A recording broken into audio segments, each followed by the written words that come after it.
Logical morning, everyone. Welcome to Vidhigya presents the Hindu newspaper analysis. In today's the Hindu newspaper analysis, will have following segments. First, overview of today's newspaper. Second, must-know topics and explanation. Third, quiz time with 5 important questions. So, starting with the first segment. This is today's the Hindu newspaper. So today the Hindu today's newspaper is mostly covered by Russia-Ukraine crisis, and we have almost discussed all the relevant information related to Russia-Ukraine crisis, which is important for your CLAT examination. If you want to go beyond that, you can just read for your own self. As far as your CLAT examinations question is concerned, we have discussed almost every important information related to Russia-Ukraine crisis. So the first topic is missile hit Kiev city on the defensive. So this is also Russia-Ukraine crisis. There's no more COVID curves from Monday. So school to continue in hybrid mode. Fine on breaching protocol reduced. So in Delhi, all the COVID restrictions have been removed from Monday. So from Monday, there will be no COVID restrictions in Delhi.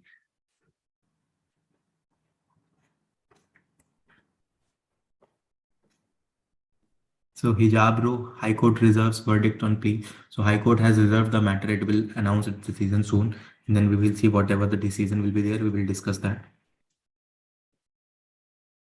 Putin's move all are hardly chest thumping. So this is also related to Russia-Ukraine crisis. This whole article is related to the background of this crisis, that it was developing why Russia is threatened with with the US presence and with the increase of NATO security structure. So this also talks about only historical background. So that is not important from your examination perspective.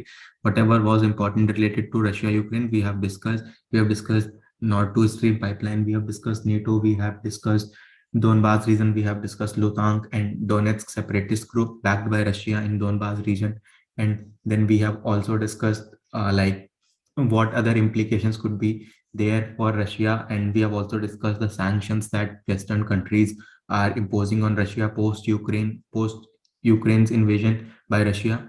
So we have almost discussed everything related to Russia-Ukraine crisis. This article, The Perfect Storm, Russia Ukraine's Gambit could unravel key assumptions driving Indian economic policy. So it talks about that Russia Ukraine crisis could lead to severe impact on Indian economy also. So it says India's import of petroleum product from Russia are only a fraction of its total import bill that's replaceable. So it says that India imports a very fraction of its oil from Russia, so which can be easily replaceable. That's not an issue.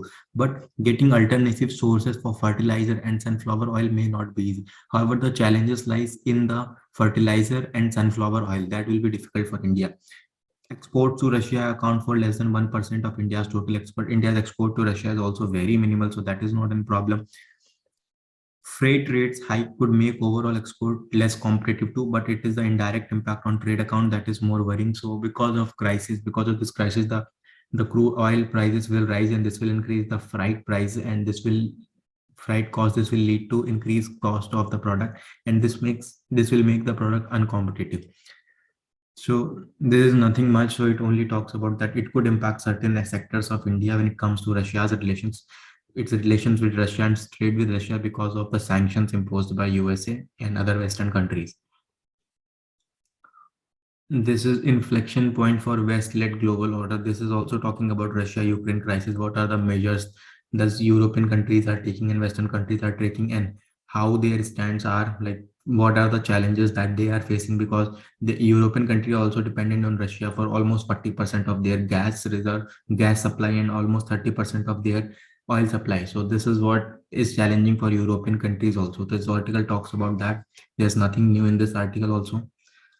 Troubled water, India and Sri Lanka should find a lasting resolution to issues facing their fisher look. So in Indian region, the Indian Ocean region, the region which is allotted to India in the Indian Ocean region, so the fish stock has reduced. So what Indian fishermen do, they cross international maritime line and they reach into the jurisdiction of Sri Lanka and catch fishes.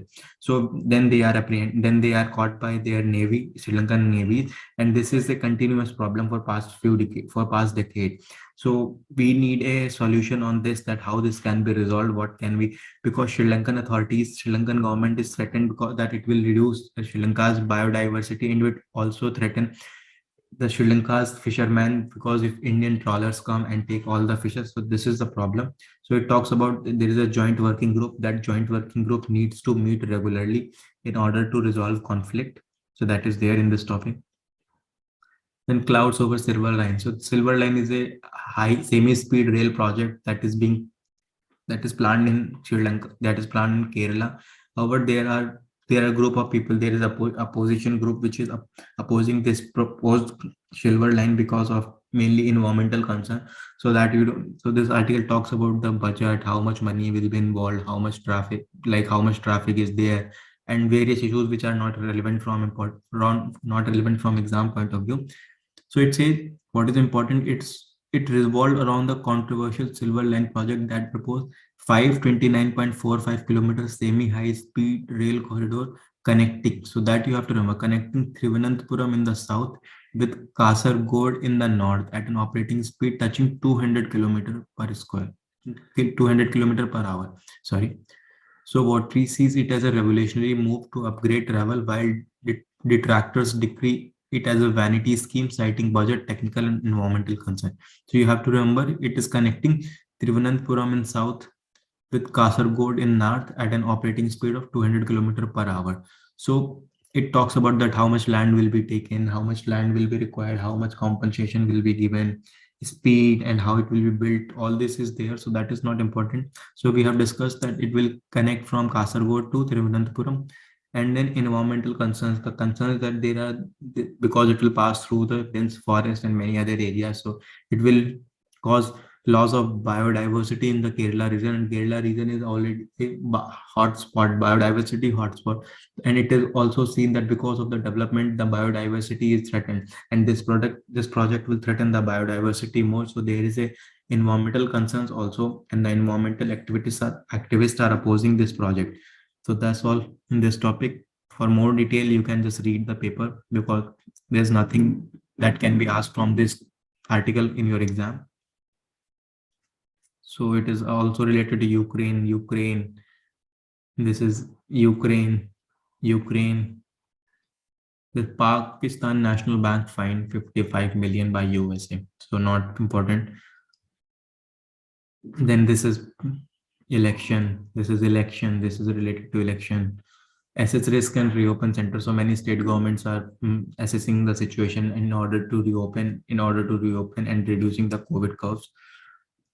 The Union Law Secretary elevated as High Court, so Delhi High Court. So in this topic, we will discuss about the eligibility criteria and how the judges are elevated to, how the person are elevated to High Court. That we will discuss. Then this is all related to Russia. Everything in this paper is also related to Russia. India said to open. India said to eye rupee trade to offset sanctions on Russia. This we will discuss in analysis. This we will discuss in analysis. This also we will discuss in analysis section. So then the sports section. And that's all in the overview of newspaper. So we'll start with the analysis part. So these are the 4 articles that we'll discuss. India set to eye rupee trade to offset sanctions on Russia. War has put Indian coffee exports to Ukraine in jeopardy. India seeks urea trade with Iran in rupees. Union Law Secretary elevated as Delhi High Court judge. So India set to eye rupee trade to offset sanctions on Russia. So India is exploring way earlier because of the India is exploring ways to set up a rupee payment mechanism for trade with Russia to soften the blow on New Delhi of Western sanction imposed on Russia after its invasion of Ukraine, the government and banking. So because of the invasion, Western countries are imposing sanctions. So now it will be difficult for Russia to trade with another country because there are banking and financial sanctions. So India is eyeing this move that India will trade with Russia in terms of rupees, not in terms of dollar. So it is looking for this opportunity. That's how this can be done. And because there are sanctions, it will be difficult for India also to trade. And India is dependent on Russia for sunflower oil, and urea. This is very much important for farming sector. So India is trying to explore this option where can trade with Russia and Indian rupees. What question? This is Article 2. War has put Indian coffee exports to Ukraine in jeopardy. So India exports a lot to Ukraine and Russia and other European countries its coffee. So because of the war, it will be difficult for India. It is not possible to export in such a situation. So Indian Coffee Board said it will hit India's coffee sector. So the current crisis has put India coffee export to Ukraine and neighboring countries in jeopardy, the coffee board said on Friday. So far, April to Jan, this physical year, India has exported 6,604 metric tons of green bean, instant and roasted and ground coffee to Ukraine, and around 23,500 metric tons to Russia. Coffee exports to Ukraine, in fact, peaked at this during physical year 2018-19, and it was so India exported a lot of coffee to Ukraine and Russia. But because of this invasion, because of the restrictions, it is difficult now. It is not possible currently in this situation for Indian coffee exporter to export its coffee to Russia and Ukraine. So it will impact the coffee export. So this topic talks about that how the implications. It is basically this can be asked in a broader framework of Russia-Ukraine crisis, that what will be the implications, which among the following is the implication of Ukraine-Russia crisis on India. So it is related to implication on India. So it is one implication. Another we have discussed in last article, that urea dependency on India. So it will affect India's farming sector. So we have discussed two implications on India when it comes to Russia-Ukraine crisis. Now the third article is India seeks urea trade with Iran in rupees. So in 2019, because of the US sanctions on Iran, India stopped its urea. In India, it stopped in its urea import from Iran. So because of this is news. So India halted urea imports from Iran in 2019 under pressure from tough US sanctions on Tehran, and government data show that Asia's third largest economy turned to countries such as China, Ukraine, and Russia to meet its demand for the crop nutrient. So earlier in 2019, India stopped import of urea from Iran, and then it started looking towards China, Russia, Ukraine for urea, which is important for agriculture sector. Last year, some Indian state faced shortage of urea after abrupt export restriction by China amid high global prices. So last year, because of export restrictions by China, India urea could not be imported to India, and which because of which some states faced the problem in agriculture sector. So Iran was India's third biggest source of urea in fiscal year 19, supplying about 17% of New Delhi's close to 7.5 million ton of urea import. So around in 2019 fiscal year, around 17% of urea was imported to India from Iran. So this is how much relevant Iran is when it comes to urea for India.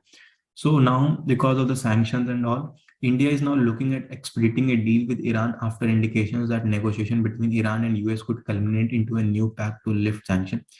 The plan was to pay in rupees with the involvement of local banks to import annually 1.5 million tons of urea. So now there is an ongoing talk called as Vienna talk between P5 permanent member of UNSC, Iran, and Germany related to Iran's nuclear program. So India is hopeful that the negotiation will be concluded soon, and it would lift sanctions on Iran. Then India will be able to import urea from Iran. India is also planning to pay in rupees with the involvement of local banks. So this is there. Now, Article 4, Union Law Secretary elevated as Delhi High Court judge. So eligibility criteria. So this is not important who is elevated. I mean, you can remember the name, that Anup Kumar Mendiretta, because this becomes important as the post of law as it is a break with the tradition. That application appointment too was a break with tradition. The post of law secretary used to be filled by elevating one of additional secretaries coming from ILS. So this is why this additional secretary was coming from ILS services. His appointment order said he was appointed on a contractual basis. So you can remember in case they ask that which of the following union law secretary elevated as Delhi High Court judge. So it's Anup Kumar Mendiretta. So now we'll discuss eligibility criteria. So first is that The person has to be citizen of India. Second, he should have been an advocate of a high court or high courts in succession for 10 years. The citizen, then advocate of high court or high courts in succession for 10 years. And third, he should have been held a judicial office in territory of India for 10 years. Judicial office. That is the post of district or session judge in the district court. So these three are the criteria of eligibility criteria for becoming a judge of high court. It is related to high court. The criteria for Supreme Court are different, that we'll discuss in one of our explained session. And in this topic, we have also discussed in one of our earlier session about the collegium system, that when it comes to elevation of high court judge, the collegium system, which will consist of Chief Justice of India plus 5 most senior judges of Supreme Court, and the governor of the state is also consulted. Governor of state is also consulted, but this is an important body, that is collegium system. When the collegium system recommends a person to be elevated to a judge of high court, the recommendation goes to union government for appointment by president, and the union government can reject this, can ask, not reject, can ask the collegium to reconsider. However, if the collegium again says that no, you have again recommends that person, so in this case the union government has to appoint. So only union government can ask once for reconsideration. But in case if the reconsidered advice is also the same, then the union government will have to appoint that person as the as a judge of the high court. So that's all in this session. It's time for G quiz, because in today's newspaper, most of the topics are related to Russia-Ukraine crisis and politics. So there was not much in news. Whatever there is was in news, we have discussed, and those topics which we haven't discussed in explanation sections, we have discussed in the newspaper overview, newspaper overview only. So quiz time, 5 important questions related to today's newspaper and earlier and the Hindu newspaper analysis session. So first question is, NATO has how many members? Your options are 25, 23, 30, none of the above. The correct option is 30. NATO was formed. NATO, the full form is North Atlantic Treaty Organization. It is a collective defense mechanism. We have discussed, and it was formed in 1949. So we have discussed this earlier many times. In which year Nord Stream pipeline was inaugurated? Your options are 2010, 2011, 2012, 2013. The correct option is 2011. We have discussed this Nord Stream. There are two pipelines. It goes from Russia to Germany. So this first was inaugurated in 21, and the second one still certification is pending. The project started in 2017-18. We have discussed about SAARC. So which of the following is not a SAARC member? Your options are India, Pakistan, Myanmar, and Maldives. The correct option is Myanmar. We have discussed SAARC has 8 members. So I have told you how to remember this. So SAARC, you can remember this MBBS Pani. So this is a trick to remember. So M here is Maldives, Bangladesh, Bhutan, Sri Lanka, Pakistan, Afghanistan, Nepal, India. So these are the 8 countries in SAARC. How many countries are part of Regional Comprehensive Economic Partnership? Your options are 15, 16, 17, 20. We have discussed RCEP in the explained session. Correct option will be 15. So we have discussed in this, ASEAN countries are there. Along with ASEAN is South Korea, New Zealand, Japan, Australia, and China. So these are 15. ASEAN we have discussed also. There are 10 countries in ASEAN. So total 15 countries in RCEP. India did not join RCEP because of the concerns that it will increase India's trade deficit with China, and the RCEP is not fully opening services sector. So for more information related to RCP, you can go and watch Vidya's explained session on RCEP. Number 5, Minsk 1 accord was signed in which year? So there are two accord, Minsk 1 and 2. So it was signed, one accord was signed in first accord 2014, 2015, 2016, 2017. Correct option is 2014. So it is between Russia and Ukraine. Agreement on ceasefire. So that is there. So that's all for today's session. Stay logical with Vidya, your best pal in CLAT preps.